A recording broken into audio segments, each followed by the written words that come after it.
ఇప్పుడు దేశమంతా ఒకే టాపిక్. మోదీ మూడోసారి గెలుస్తాడా? రాహుల్ గాంధీ సత్తా చాటుతాడా?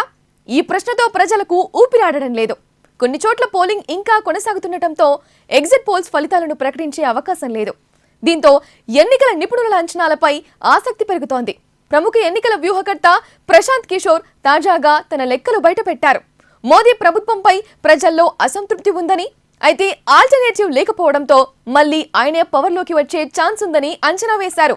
రాహుల్ గాంధీ ఆశించినంతగా ప్రజలను ఆకట్టుకోలేకపోయారని, 2019 లెక్కలే ఈసారి కూడా రిపీట్ అవుతాయని వివరించారు. ఉత్తర పశ్చిమ భారత్లో బీజేపీ పట్టు నిలుపుకుంటుందని, దక్షిణాదిలో కొంత మెరుగుపడే ఛాన్స్ ఉందని అంచనా వేశారు.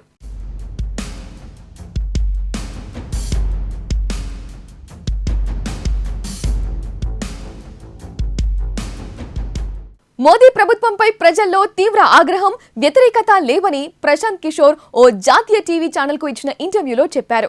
అదే సమయంలో మోదీని సవాల్ చేసే మరో బలమైన లీడర్ కావాలన్న ఆరాటం కూడా దేశంలో లేదని అన్నారు. ప్రజలు యథాతథ స్థితిని కోరుకుంటున్నట్లు కనిపిస్తోందని, భారీ మార్పు వచ్చే అవకాశం లేదని పీకే అంచనా. 2019 ఎన్నికల్లో బీజేపీకి 303 సీట్లు వచ్చాయి. ఈసారి కూడా అన్ని సీట్లు గాని, మరికొన్ని ఎక్కువ సీట్లు గాని వస్తాయని చెప్పారు.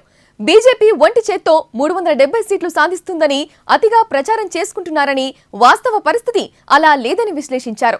400 సీట్లు అంటూ మోదీ ఉద్దేశపూర్వకంగానే బీజేపీపై పాజిటివ్ ప్రచారం తీసుకురావడంలో సక్సెస్ అయ్యారని పీకే అన్నారు.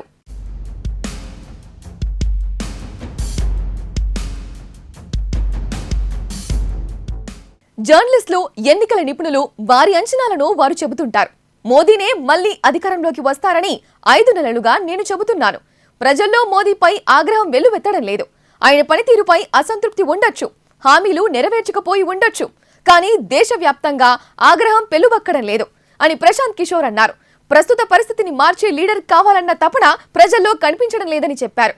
మోదీ బదులు రాహుల్ గాంధీ అధికారంలోకి వస్తే మన జీవితాలు బాగుపడతాయి అనే మాట ఎక్కడా వినిపించడం లేదు. పరిస్థితి రాహుల్కి అనుకూలంగా ఉందని అతని మద్దతుదారులు చెప్పుకోవచ్చు. కానీ నేను బ్రాడ్గా ఆలోచించి చెబుతున్నాను, నంబర్లో భారీ మార్పు ఉంటుందని భావించడం లేదు అని పీకే అన్నారు.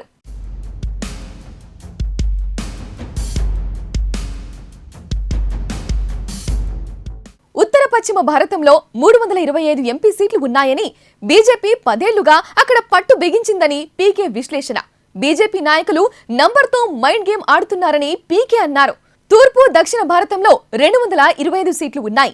గత 10 ఏళ్లలో కాషాయం ఇక్కడ సత్తా చాటలేకపోయింది. 225 సీట్లలో బీజేపీకి 50 లోపే వస్తాయి. గతం కంటే ఇది మెరుగే. ఒకవేళ బీజేపీకి సీట్లు తగ్గితే అది పశ్చిమ ఉత్తర భారతంలోనే సాధ్యం. కానీ ఆ పరిస్థితి కనిపించడం లేదు. తమకు 370 సీట్లు వస్తాయని బీజేపీ లీడర్లు అంటున్నారు. ప్రభుత్వ ఏర్పాటుకు 272 సీట్లు సరిపోతాయి. తమ అంచనాలు తప్పి 275 సీట్లు మాత్రమే వస్తే ప్రభుత్వాన్ని ఏర్పాటు చేయబోమని బీజేపీ లీడర్లు చెప్పారు. బీజేపీకి 272 వస్తాయా రావా అన్నదే అసలు ప్రశ్న అని ప్రశాంత్ కిషోర్ అన్నారు. 400 సీట్లు అంటూ బీజేపీ చర్చను పక్కదారి పట్టించిందని, 272 గురించి ఇప్పుడెవ్వరూ మాట్లాడటం లేదని చెప్పారు. ఇప్పుడందరూ 370 గురించే మాట్లాడుతున్నారు తప్ప మోదీ ఓడిపోతాడని చెప్పడం లేదు. బీజేపీకి 320 వచ్చినా ప్రభుత్వాన్ని ఏర్పాటు చేస్తుంది అని పీకే అన్నారు.